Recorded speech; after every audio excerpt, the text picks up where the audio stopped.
Srečno, dekleta. Zdravljeni. Mene je že kar strah, pa še začeli nismo. Mene tudi malo. Ni potrebe.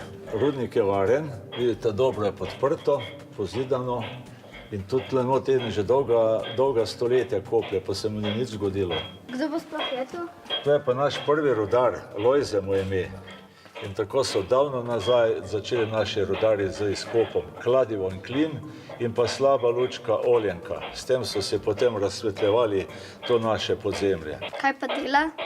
On koplje rudo, vidite, zato nastavi klin, s kladivom udari in tam vidite v tisti posodi, v nečkah se mu že nabirajo prvi kamni. Kaj pa je ta vodnjak tukaj? To ni vodnjak, to je pa en mali jašek. Eni rudarji so pa nižje dol in so to rudo dvigovali na ta. To je bil prvi način dvigovanja ruda iz podzemlja. Kaj so pa takrat kopali? Vseh 500 let smo videli pridobivali živo srebro. Koliko je pa globok ta rudnik? Najgloblje je 400 metrov, pa si ga gremo pogledati. Lahko je.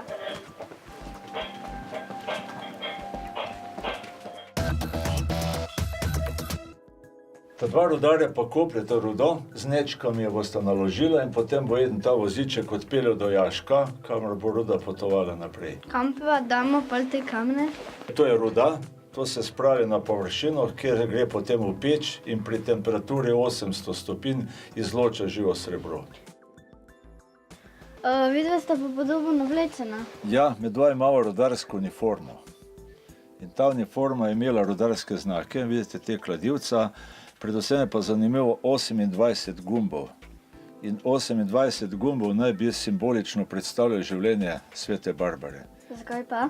Je živela 28 let. Kdo pa je bila sveta Barbara? Sveta Barbara je zavetnica rudarjev in kjerkoli so rudniki, je sveta Barbara njihova zavetnica. 1, 2, 3, 4, 5, 6, 7, 20, 25, 27, 28.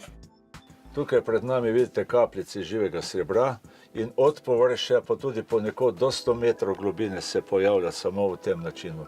Nižje v rudniku se potem dobi pa cinabaritna ruda. Kaj pa sploh je živo srebro? Živo srebro je edina kovina na tem našem planetu, ki je tekoča pri stalni temperaturi. Zakaj pa se mu reče živo srebro? Živo srebro, ker je pač tekoča, ne? Zakaj pa ne teče, če bi moglo biti tekoče? Ja, je tekoča, ampak to so tako male kapljice, da so obstale gor na tem kamnu. Če bi pa to večja kapljica, bi pa sigurno stekla navzdol.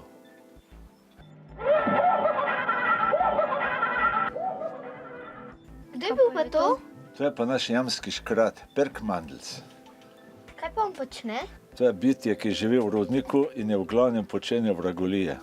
Kako pa to, da se samo ob trenutkih pokaže? Ja, se veš, to so škratja, ne? Oni se ne pokažejo, v glavnem zelo poredko. Zakaj imam pa tak smeh? Vesel je, ker te vidi. Meni se pa bolj zdi, da imam tak smeh, kot da bo kakšno vrgolijo špičo. Tudi to je še možno. Dan še ni končan. A ga gremo poiskat? Ja. Gremo! Gremo.